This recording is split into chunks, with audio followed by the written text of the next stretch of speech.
Kalian pernah kebayang nggak kalau 4 orang yang kelak jadi musuh bebuyutan dan ngubah sejarah di abad ke-20 ternyata pernah tinggal di satu kota yang sama, di waktu yang sama, dan bahkan mungkin 4 orang ini pernah ketemu bareng di satu kafe di kota tersebut. Dan ini tuh bukan film Hollywood ya, ini beneran kisah nyata.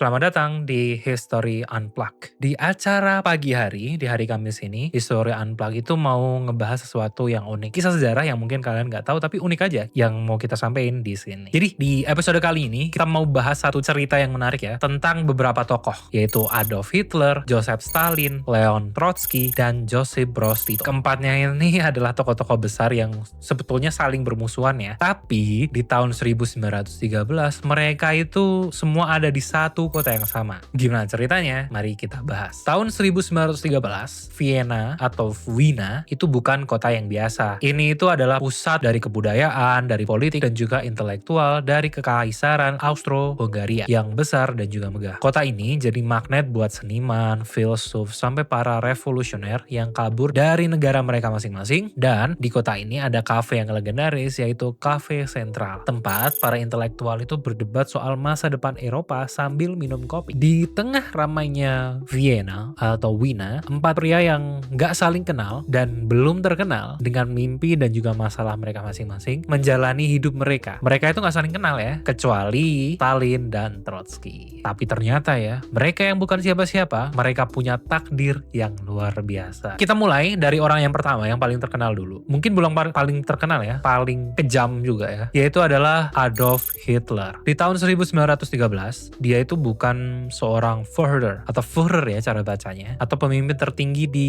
Jerman, seorang seniman gagal yang gagal masuk sekolah seni. Karena itu hidupnya itu jadi frustasi, tinggal di asrama yang kumuh yang murah, hidup dari menjual lukisan-lukisan yang biasa-biasa banget itu. Dan disinilah di tengah kemiskinan dan ketidakpuasannya terhadap hidup, dia mulai membentuk pandangan politik yang ekstrim banget. Agak unik, orang yang kelak jutaan Yahudi ini justru hidup di lingkungan yang multikultural. Pada masa ini, ia itu sering banget ngeritik teman-teman asramanya yang berpidato tentang antisemit, ras, dan konspirasi. Lalu kita masuk ke tokoh kedua nih, yaitu Joseph Stalin. Di tahun yang sama, Stalin itu bukan manusia tangan besi lah, seperti yang udah kita kenal sekarang. Dia ini adalah seorang revolusioner muda yang kabur dari negaranya, dan dia hidup dengan nama samaran Koba. Dia datang ke Vienna atas perintah Lenin untuk nulis sebuah buku tentang nasionalisme. Keunikannya, Stalin itu adalah orang yang sebenarnya kalem, tertutup, dan jarang ngobrol. Introvert mungkin ya kalau bahasa sekarang. Dia tinggal di sebuah apartemen kecil dan fokus nulis buku itu. Dia itu bahkan pernah bertemu langsung sama Trotsky di salah satu kafe. Siapa sangka ya, orang yang pendiam itu kelak itu akan ngeburu Trotsky dan membunuh Trotsky. Ketiga, itu Leon Trotsky. Dia itu kebalikannya dari Stalin. Trotsky ini seorang intelektual yang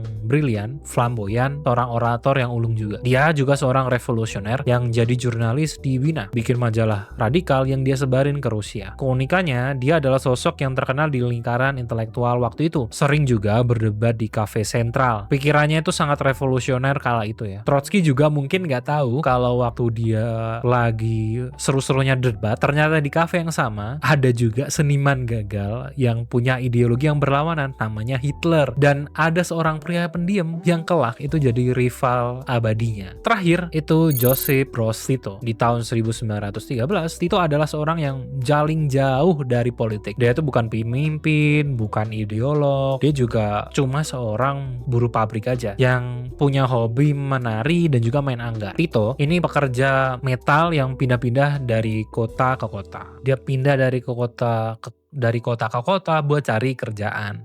Nah, dia tinggal di pinggiran kota, dan uniknya di saat yang lain sibuk sama ideologi, Tito justru sibuk dengan pekerjaan yang kasar itu, buruh pabrik tadi dan juga kehidupan sosial. Walaupun pada akhirnya dia direkrut sama militer Austria-Hungaria, dan pengalamannya sebagai pekerja ini yang membentuk pandangan komunisnya kelak, dari buruh pabrik ke tentara dan jadi orang komunis. Jadi ini unik juga karena di tahun yang sama ternyata 4 tokoh yang mungkin saling berlawan karena secara politik dan jadi musuh besar, itu mungkin pernah ngafe bareng, pernah ngopi bareng, pernah minum di cangkir yang sama. Kadang itu cerita kayak gini memang banyak banget ya, aneh ya. Mereka nggak tahu, mungkin mereka belum saling kenal, di masa depan mereka jadi musuh. Jadi menurut kalian gimana? Kalau mereka seandainya tahu di masa depan mereka akan bermusuhan, apa yang akan mereka lakukan? Tulis pendapat kalian di kolom komentar ya. Dan itu aja episode dari History Unplugged. Jangan lupa like, komen, dan juga subscribe, karena di Jalan Samurai kita bakal upload tiap hari di jam 7 dengan acara yang beda-beda tiap harinya. Jadi gitu aja, terima kasih semuanya atas kalian udah nonton episode ini, dan sampai jumpa di episode selanjutnya.